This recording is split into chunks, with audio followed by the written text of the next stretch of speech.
Hello again, it's Reese Jones.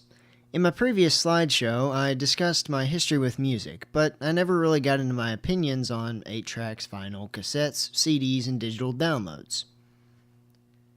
Part of this was because when I made that slideshow, I had never listened to an 8 track. Now that I can honestly say I know some positives and negatives for all of them, I feel like I'm ready to speak my mind. So, 8 tracks. How bad can they be? Pretty bad. As a matter of fact, there's not much I can say about them that's positive. They certainly don't age well. The ones I tried to listen to all fell apart. I don't think the first one even played for 5 seconds. The one that held up the best only lasted for one entire program. Speaking of programs, I'm not too fond of the idea of having everything split up into 4 sections either, although I suppose that does make it easier to get to your favorite track than it is with cassettes.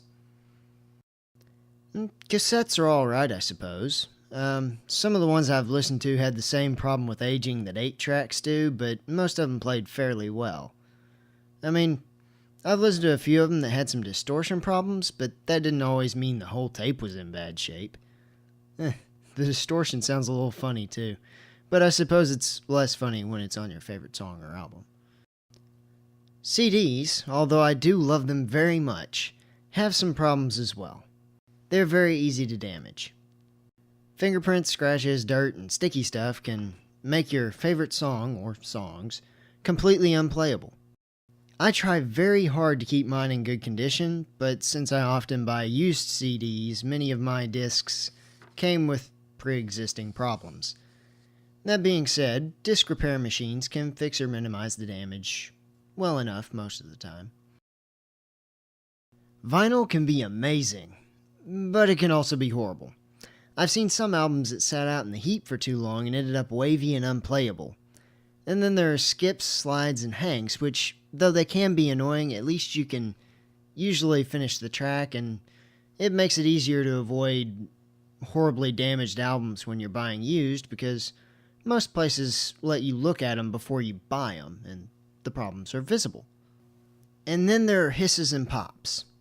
Some people might find them distracting, and they certainly can be if they're loud enough to overpower the music. But I have found that with a lot of classic rock albums, some quiet hisses and pops just fill in the silence between the tracks and behind the music. It makes it feel more real, too. It's like you can hear the age of the music you're listening to. And now we get to digital downloads, the most popular way to purchase music these days. I guess the best thing about them is that you can't really buy a damaged MP3. I know they're more compressed than the other formats, but they work just fine for casual listening.